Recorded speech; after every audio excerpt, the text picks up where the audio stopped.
guys, at kararating lang natin bumili tayo ng avocado at saka saging dahil wala tayo ngayong pang-ulam. Avocado at saging muna tayo dahil hindi tayo makakain ng ng malangsa like ng mga isda. May mga isda ko dyan pero hindi pwedeng kumain muna.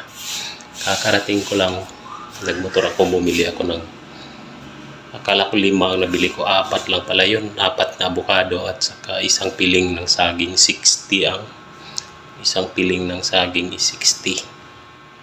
So ang binayaran ko yata is 180. Yun lang yun, tapos yun ang ulam ko.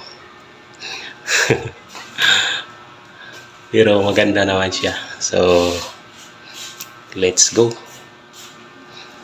At ating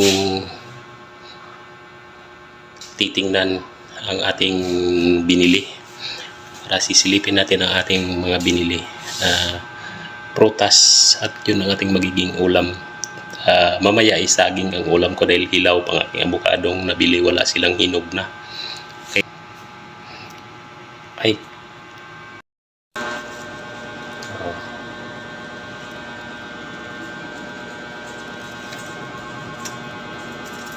60 pesos na saging.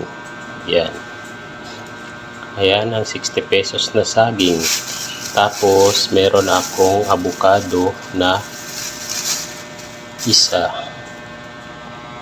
Hilaw pa siya. 160 ang kilo. 160. Avocado na 160 ang kilo at saging na 60 pesos. Yan. Ay, akala ko 5, 4 lang. 4 lang na piraso ang avocado. Akala ko 5 piraso. Nasa 180 ba ito lahat kanina? 180. Sa 180 ba yan lahat? Ayan. Kaso hilaw pa ang avocado. Di pa natin pwedeng makain. Nung nakaraan bumili ako is luto na. So kaya bumibili ako niyan kasi hindi ako makakain ng malangsa na isda. Malangsa. Kaya ito muna ang mga pang-ulam ko. Ulam ko saging din avocado. Masarap siyang iulam yung avocado sa sa kanin. Lagyan lang konting asukal. Ngayon is wala akong nakitang hinog na avocado. Ang aking ulam is saging.